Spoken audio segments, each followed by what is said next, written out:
제가 대학교 때요. 그때 그 휴학할 때 한번 친구가 이렇게 휴지 바지 수집 작업에 한번 초청을 하더라고요. 제 친구 집이 그 동물상을 해가지고요. 한번 가봤는데 10시간 동안 끊임없이 이게 일을 해야 되는 거예요.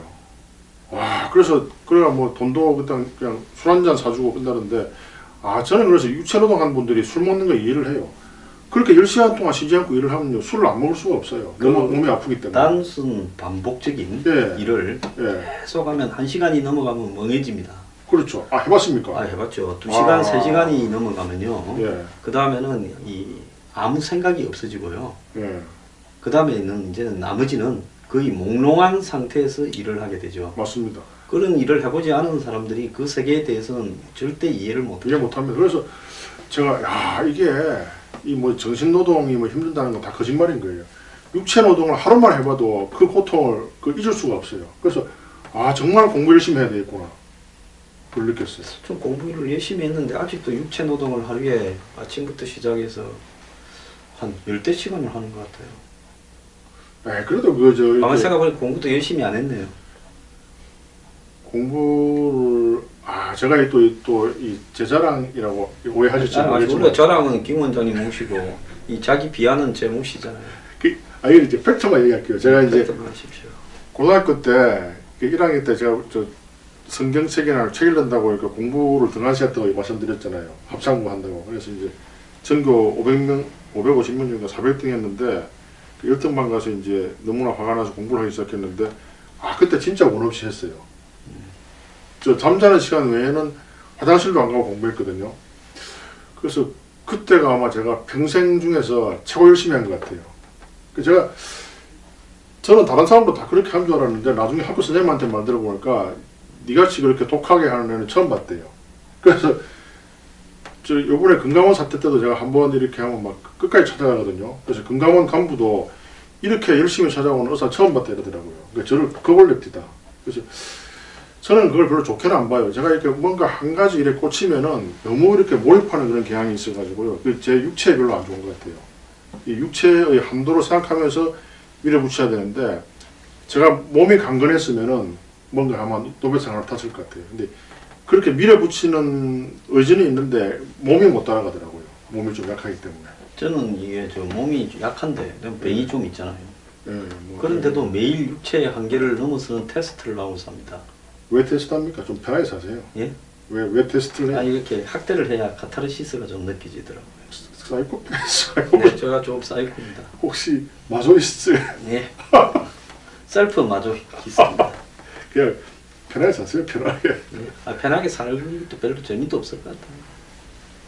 또 갑자기 좀 슬퍼지는데 좀 예? 즐겁게 이야기합시다. 즐겁게. 또 극한에 밀어붙이는 거는 이제 제가 저번에 그 등산하는 분들한테 물어봤어요. 이게 히말라야 가는 분들의 사망률이 몇 프로인지 압니까? 히말라야 가는 분들 한 15%쯤 됩니까? 그 이상 됩니다. 20, 30% 되는데요.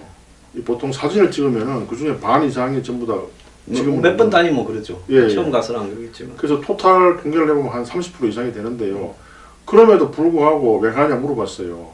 근데 그렇게 생명을 지키기 위해서 이렇게 하나하나 찍을 때 이거 말고는 생각이 하나도 안 난대요. 그 맛에 중독이 된 거예요. 그것도 제가 볼 때 예. 그릴 때 아마 뇌에서 예, 뭐 도파민이나 나옵니다. 어떤 이런 물질이 나올 거라고 봅니다. 당연히 나오죠. 예, 그게 결국은 예. 사람의 의식을 중독을 시킨다고 봐요. 그렇죠. 그러니까 손가락 발가락이 잘려가 동상으로 죽을 고생을 하고 동료가 죽고 이래 와도 또 와가 있으면 좀 있으면 또 가고 싶고 그렇게 그런 분이 많잖아요. 제일 아까운 분이 그 박영석 씨죠. 예. 박영석 씨가 저하고 동갑인데요. 참 용감한 사람 아닙니까? 근데 자기 죽을 거 알면서 결국은 또 혼자 알파인 스타일로 가서 결국은 아직 실종이죠. 아직 시체 발견도 안 됐잖아요. 그래서 아니 당신들 사망률이 30%인 거 알고 있냐 물어보니까 알고 있대요. 30% 같으면은 전쟁에 나가도 30% 아닙니다. 제 세계제 2차 대전 때 통계를 해보면은 군인들의 사망률이 30%가 안 됐어요. 이러면 전쟁 나간 것보다도 더 많이 죽는 건데 월남전 사망률로 30%안 됐거든요. 그걸 알면서 가는 거예요. 그래서 이런 거는 참 좀 뭐랄까 안타까워요. 왜 그렇게 그거 어찌 생각하세요? 그러니까 알파인 스타일로 목숨 걸고 가는 걸. 반 이상 죽는 거에 대해서. 그러니까 저는 이런 부분하고 봅니다.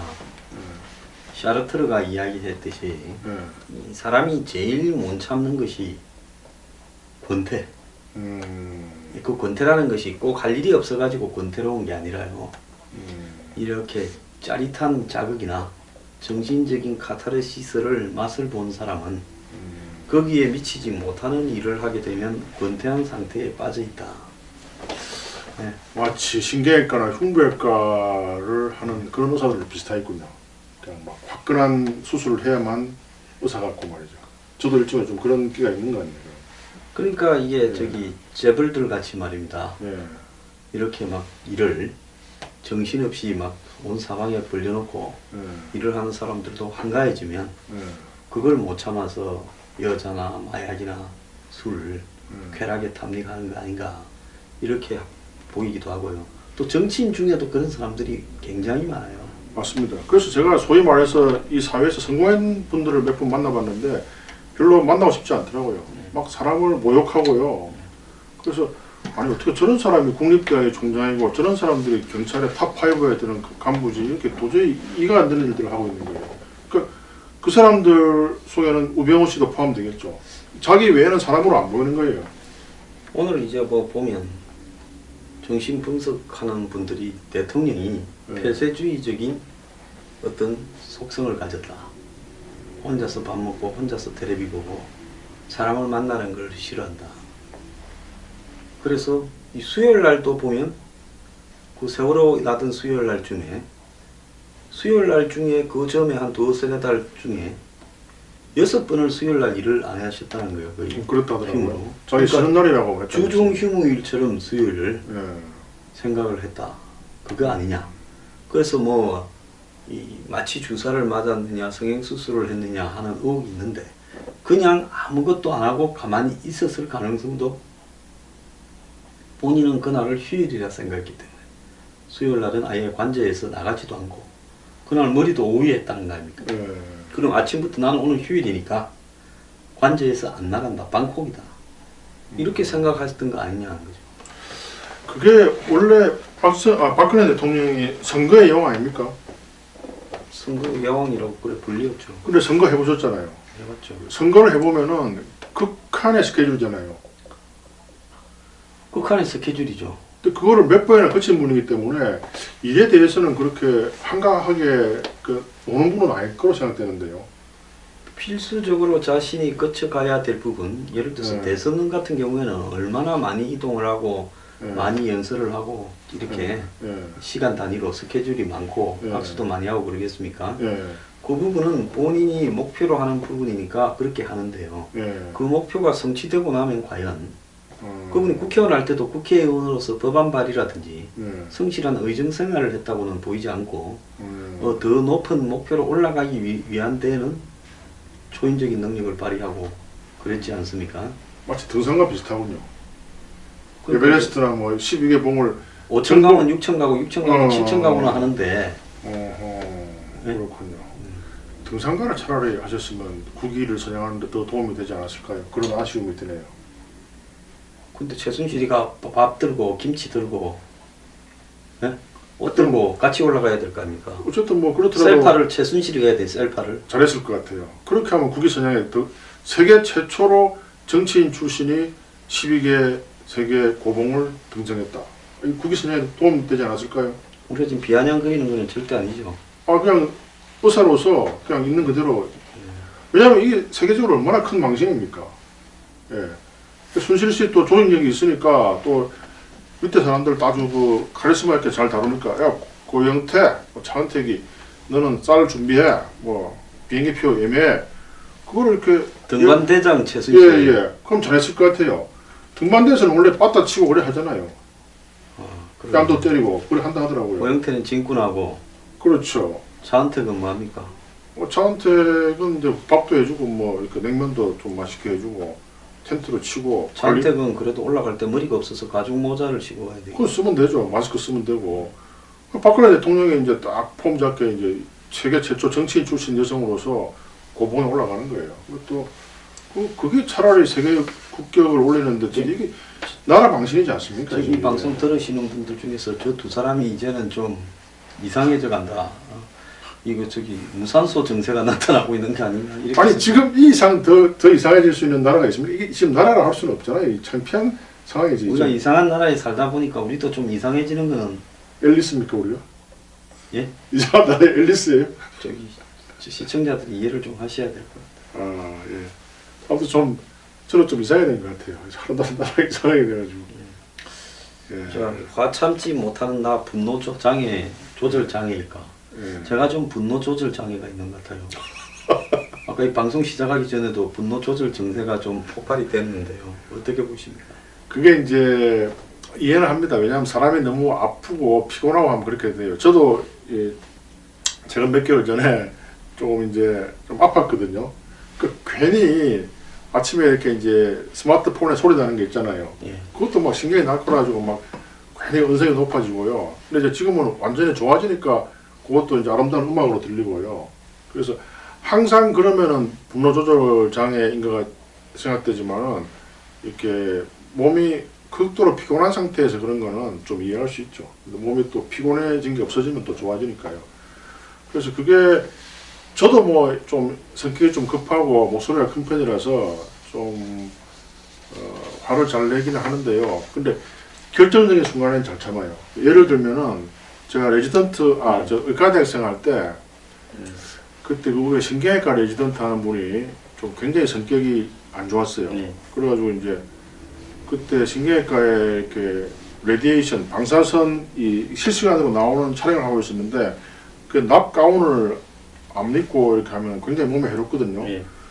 근데 이제 그 사람이 우리 형 동창이었어요. 부산고등학교.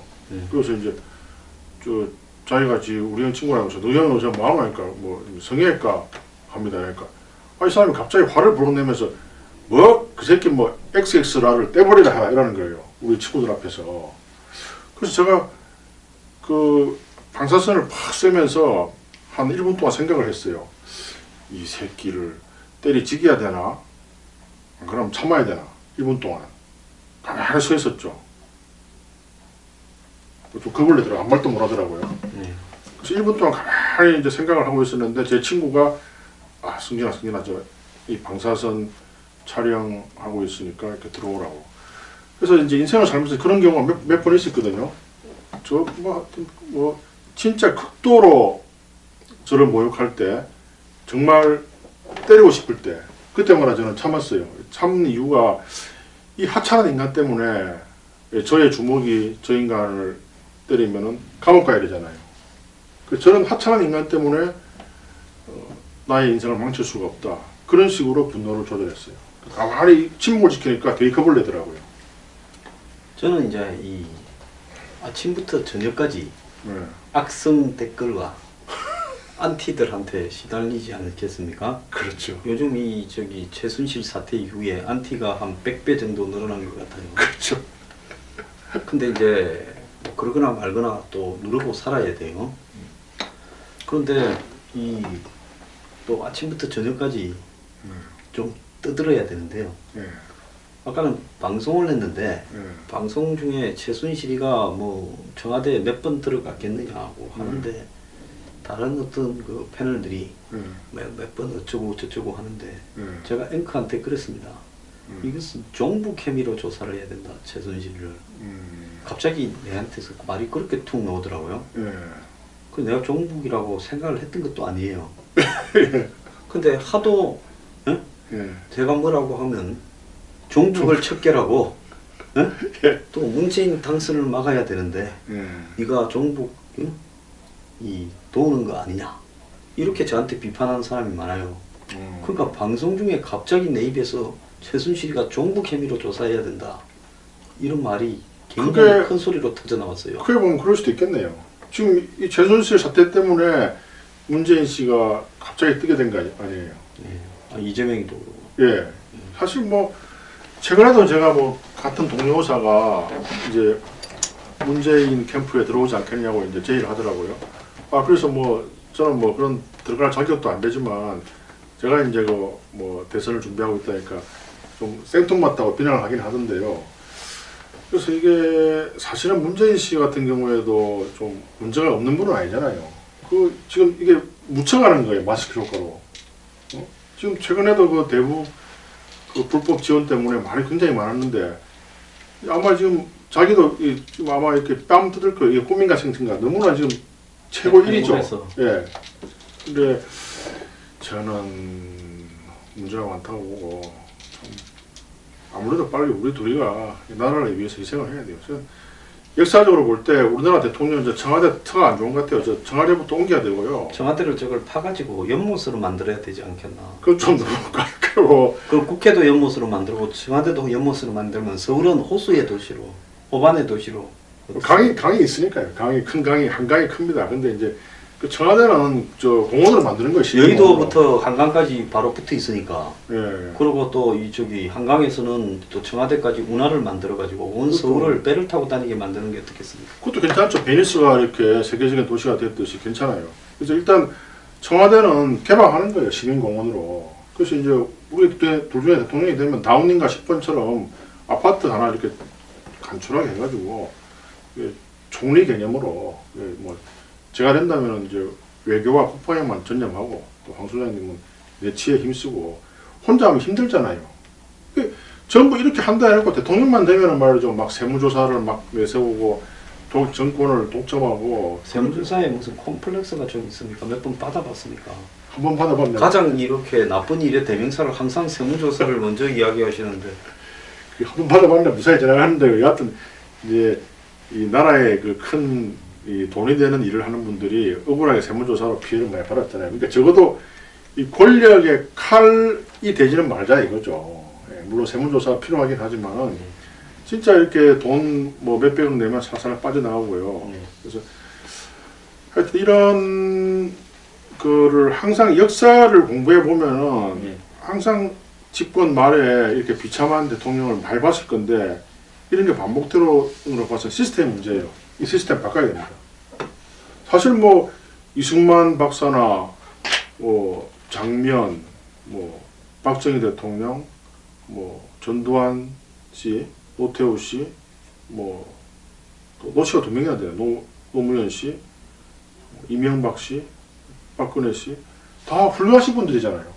근데 하나같이 존경하는 사람 아무도 없잖아요. 김영삼 씨, 김대중 씨. 아니 뭐 보면 예. 저기 확률 100%가 있지 않습니까? 예. 불행해질 확률 100%요. 예, 그러니까 뭐 쫓겨나거나 예, 그냥 응?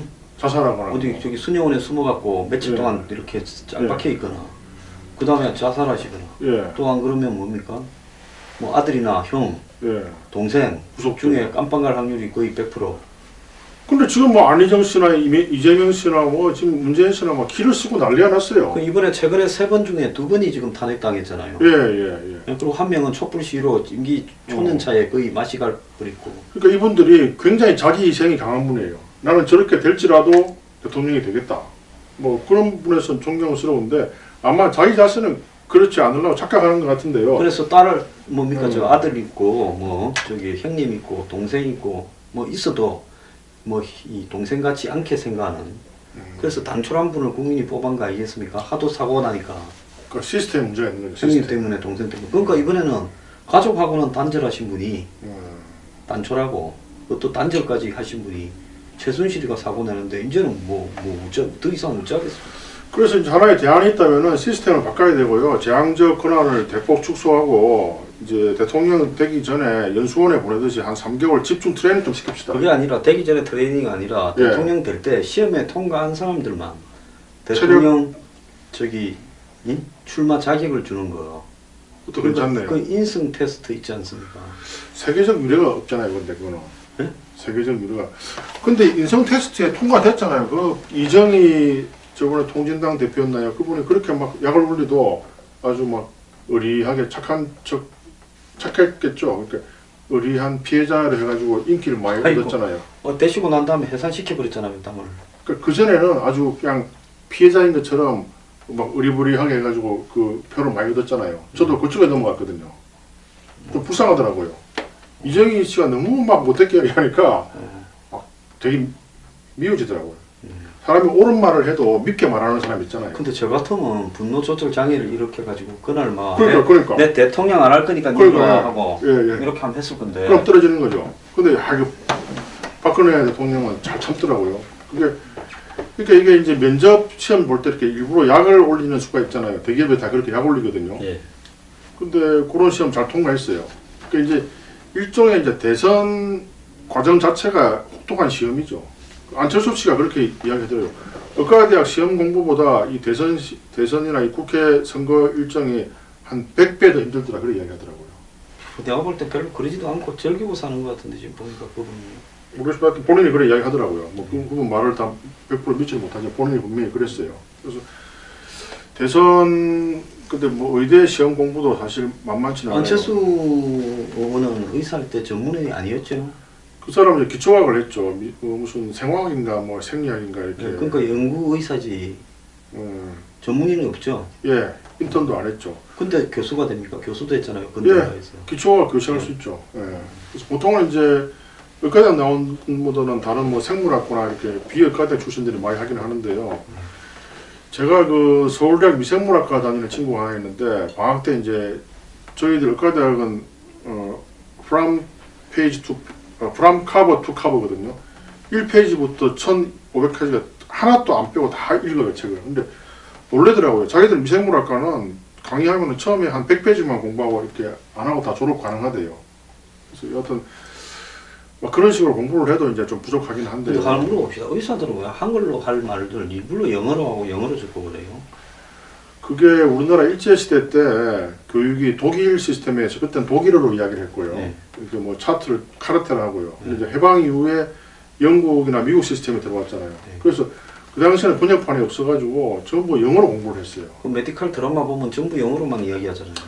그리고 그게 밑에 이제 자막 넣고요. 설명하는. 그게 이제 민족의 불행이죠. 그때 우리나라가 이제 일제 강점기에 돼 있으니까 의과대학 교육이 제대로 안 됐고 해방 이후에 미국 그 시스템이 물밀듯이 들어오니까 그래서 전문의만 하면은 또 되는데 또 독일 시스템이 또 남아 있어가지고 박사도 해야 돼요. 저 같은 경우도 의학 박사도 있고 전문의도 있잖아요. 이 기업할 때는 전문의만 있으면 되고 박사는 하나도 필요 없거든요. 제 박사 논문이 심장 수술 때 뭐더라 기억도 안 납니다. 무슨 전해질의 뭐 차이. 그게 지금 기업하는데 무슨 소용이 있습니까? 그것도 뭐 열심히 시간과 돈을 들여가지고 막 수업에 가고 막 제2외국어 막 일본어 했다가 또 안 되가 독일어 바꾸고요. 태백에서 막 독일어 학원이 없어가지고 EBS 보고 이렇게 공부했잖아요. 그 EBS 참 방송 훌륭합니다. 그것도 참 그건 좋은 나라예요, 우리나라가. 하여튼 법조인들이 법률 용어를 일부러 어렵게 옛날 그 수십 년 전에 걸 쓰듯이 의사들도 어려운 용어를 써서 자신들의 전문적인 영역을 고수하려고 하는 그런 부분은 없습니까? 꼭 그런 것 같지는 않아요. 그게 영어를 이렇게 쉬운 영어를 많이 쓰거든요. 일상 영어를.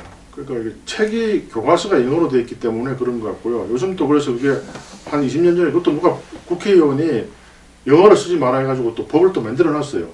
그래서 이제 한글로 쓰는데 한글이 더 어려워요. 뭐 예를 들어서 하주정맥류에게 이제 이 대복제 정맥 이라면 알아듣는데 그걸 두렁 정맥이라는 거예요. 두렁, 곤두렁, 밭두렁 할 때. 네. 두렁 정맥 좀 감이 옵니까? 저기 옛날에 보니까 네. 코너킥을 모서리 차기. 그거 비슷한 거예요. 그러니까 축구가 갑자기 재미가 없어지더라고요. 그렇죠. 그러니까 축구에 페널티킥을 갖다가 또 벌칙 차기. 뭐 북한도 아니고 말이죠. 그래서 자연스럽게 축구가 외국에서 들어오니까 그렇게 영어를 쓰게 된 것처럼 이 현대의학도 미국에서 들어왔기 때문에 자연히 영어를 쓰는 건데 국회의원들이 막 꼴보기 싫어가지고 뭐 너가 잘났다고 말이야 한글로 쓰라 해서 또 우리 힘이 없으니까 또 그래 썼는데 무슨 벌칙 킥처럼 된 거예요. 지금 이게. 그래서 뭐 의사들이 힘이 없으니까 뭐 하라고 해야 되는데 더 힘들어요. 뭐. 자, 그래도 메디컬 토론이니까 하나 이야기. 감기약 먹은 후에 우리가 보통 보면 감기 들렸을 때 비타민 C를 먹어라. 그냥 많이 먹는데 발암 물질이 유발될 수 있다. 감기약하고 비타민 C를. 보통 감기 들면 감기약은 먹고 비타민 C는 또 별도로 먹잖아요. 그렇죠. 이게 같이 먹으면 발암 물질이 녹는다는데 이건 좀 어떻게 됩니까?